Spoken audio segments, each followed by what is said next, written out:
Cover ஆகிடும். First வந்து rules and regulations, next வந்து கான்சன்ட்ரேஷன். இந்த ரெண்டு விஷயம். ரூல்ஸ் அண்ட் ரெகுலேஷன்ஸ் எடுத்துட்டோம் அப்படின்னாலே இப்போது டிரைவிங் கிளாஸ்லாம் நிறைய பேர் ஜாயின் பண்ணி 2 வீலராக இருக்கட்டும் 4 வீலராக இருக்கட்டும் ப்ராக்டிஸ் பண்ணியிருப்பாங்க. அவங்களுக்கு இது எல்லாமே கரெக்டாக தெரியும்.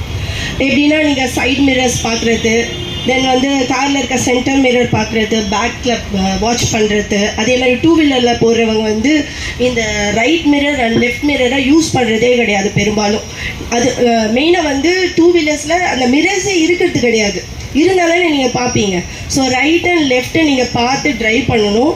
ஸோ அது ரூல்ஸ் அண்ட் ரெகுலேஷன்ஸில் வருது. அதே மாதிரி கார் ட்ரைவ் பண்ணுறவங்க நீங்கள் லேன் போகும்போது லேன் மாறும்போது இண்டிகேட்டர்ஸ் கண்டிப்பாக போடணும். இது நிறைய பேர் போடுறதே கிடையாது. இப்போ நான் ட்ரைவ் பண்ணுறேன் அப்படின்னா 2 வீலராக இருந்தாலும் காராக இருந்தாலும் நான் லேன் போட்டு தான் போவேன், அதாவது இண்டிகேட்டர்ஸ் போட்டு தான் போடுவேன். இப்போ சார் எல்லாமே சொல்லிட்டாங்க, helmet important, seat belt important. அதை தாண்டி எதெல்லாம் இம்பார்ட்டன்ட் அப்படின்றதெல்லாம் நான் சொல்கிறேன். இந்த சில விஷயங்கள்.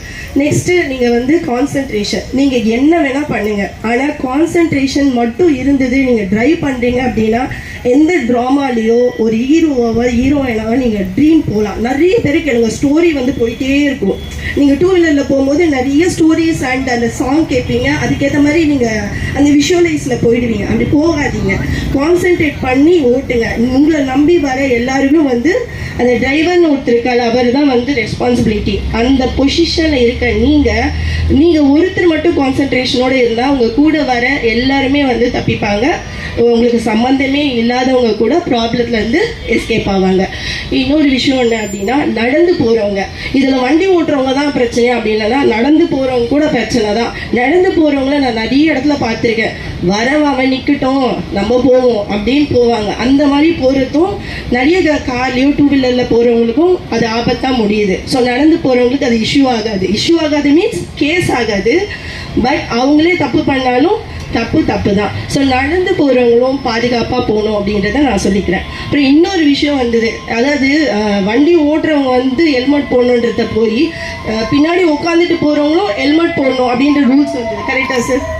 ஆனால் வந்து அது யாருமே ஃபாலோ பண்ணல. ஆனால் இது எங்கே ஃபாலோ பண்ணுறாங்க அப்படின்னா மிலிட்ரி ஏரியாஸில் எல்லாமே ஃபாலோ பண்ணுறாங்க. என்னோட அப்பா வந்து முன்னாள் இராணுவ வீரர். ஸோ நான் நிறைய மிலிட்ரி ஏரியாஸ்க்கு எல்லாமே போவேன். அப்படி போகும்போது பார்த்தீங்கன்னா பின்னாடி இருக்கவங்க ஹெல்மெட் இல்லை அப்படின்னா உள்ளே என்ட்ரி கிடையாது, நடந்து தான் அவங்க போகணும்.